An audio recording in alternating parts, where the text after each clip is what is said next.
मात्र का श्राद्ध केवल नवमी के दिन ही आता है। और देवी भागवत में लिखा है ये मात्र का श्राद्ध इसी दिन माता जगदम्बा जगत जननी दुर्गा भवानी प्रकट हुई थी पृथ्वी पर। मात्र का श्राद्ध ये तुम नवरात्रियां पूछते हो, उस दिन माता जी का जन्मदिन नहीं आता। मात्र का श्राद्ध के दिन माता जी का जन्मदिन कब है? जगत जननी दुर्गा।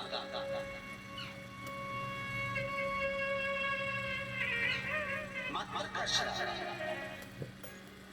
किसी ने कृष्ण किया है, वो हम लिखकर लेकर आए हैं कि महाराज श्राद्ध पक्ष में हमें किसको भोजन कराना चाहिए। ऐसी कोई पुराण नहीं जिस पुराण में लिखा है कि स्त्री मरे तो स्त्री को ही भोजन करना।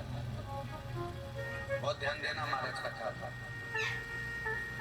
श्राद्ध पक्ष में कोई विडो स्त्री मर गई, कोई विधवा नारी मर गई, विधवा स्त्री मर गई तो किसी विधवा को भोजन करा। कोई स्त्री चली गई तो उसकी जगह स्त्री को भोजन करा। आप चाहे मार्कंडेय पुराण उठा लो, मनुस्मृति उठा लो,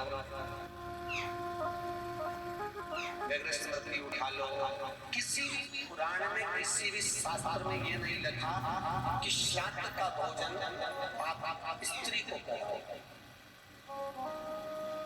हर पुराण में एक ही बात लिखी है कि ब्राह्मण वो जो पूजन करता हो, ब्राह्मण वो जो गायत्री करता हो, ब्राह्मण वो जो भगवत भजन करता हो, ब्राह्मण वो जो मंत्र का जाप करता हो, ब्राह्मण वो जो नित्य प्रति संध्या करता हो, ब्राह्मण वो जो मंत्र का स्मरण करता हो, वेद और पुराण का ज्ञाता हो, ब्राह्मण वो जो भगवान की सेवा में तल्लीन रहता हो, ब्राह्मण वो जो कंधे पर जनेऊ धारण करता हो, ब्राह्मण वो जो मस्तक पर त्रिपुंड धारण करता हो, ब्राह्मण वो जिसके मुख से गायत्री का नित्य प्रति स्मरण होता हो, उसको भोजन कराने का श्राद्ध में हक है। अब ये भी समझ लो कि अगर स्त्री मरी तो स्त्री के श्राद्ध में क्या स्त्री को ही भोजन कराना चाहिए?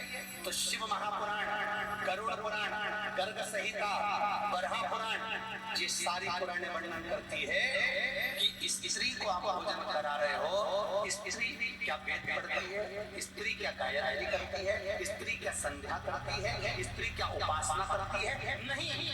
अगर उस स्त्री के लिए भी आपने ब्राह्मण को भोजन कराया तो भोजन करेगा तो गायत्री करेगा, संध्या करेगा, उससे उसको भाग हमारे पूर्वजों को प्राप्त होगा। इसलिए ब्राह्मण भोजन की महत्वता करते हैं। फिर दूसरा क्रम कहा गया, मान लो अगर कोई सौभाग्यवती नारी चली गई, सुहागन स्त्री चली गई, कोई पति के साथ सती हो गई, कोई ऐसी स्त्री गई है तो स्पष्ट कहा गया है महाराज, हमारे यहाँ मनुस्मृति में कहा गया कि अगर कोई सौभाग्यवती नारी चली जाती है तो उसको केवल स्त्री को भोजन नहीं कराना है, उसके साथ उसके पति को भी भोजन पर बुलाना है, तब भोजन का श्राद्ध का भाग प्राप्त होता है। नहीं तो वो स्त्री जिसका तुमने श्राद्ध करा है, केवल एक नारी को सौभाग्यवती को बुलाकर भोजन करा दिया, साड़ी दे दी, चूड़ी दे दी, बिंदी दे दी और वो चली गई, तो वो नारी साल भर में स्वप्न में पूरे घर पर दिखेगी, जरूर कभी भी दिखेगी, पर दिखेगी। ये अब कहोगे हमारे मन में तो श्राद्ध में माता जी का भोजन भी कराया था, स्वागत गई थी, हमने तो एक लेडीज को भोजन भी कराया, वो स्त्री का भोजन कराया है, अकेली को भोजन कराया, उसके साथ में उसके पति को नहीं बुलाया। अगर पति आता दोनों अखंड भाव से भोजन करते तो फिर वो स्वप्न में नहीं देखती, आशीर्वाद देकर जाती, क्योंकि उसकी अकेली को तुमने भोजन कराया है।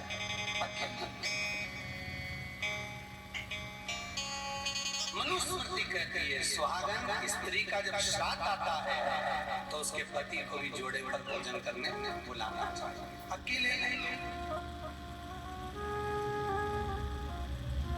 कल मात्र का श्राद्ध है। भारत की भूमि पर जितनी सुहागन स्त्रियां शांत होती हैं, जितनी कुंवारी बेटियां शांत होती हैं, जितनी भी स्त्रियां जिनकी तिथि भी याद नहीं है और शांत हो जाती हैं। नवमी तिथि उन मातृकाओं का श्राद्ध का दिन रहता है। दोस्तों, चैनल पसंद आया हो, चैनल में दी गई जानकारी आपको अच्छी लगी हो तो चैनल को लाइक, शेयर और सब्सक्राइब ज़रूर कीजिएगा।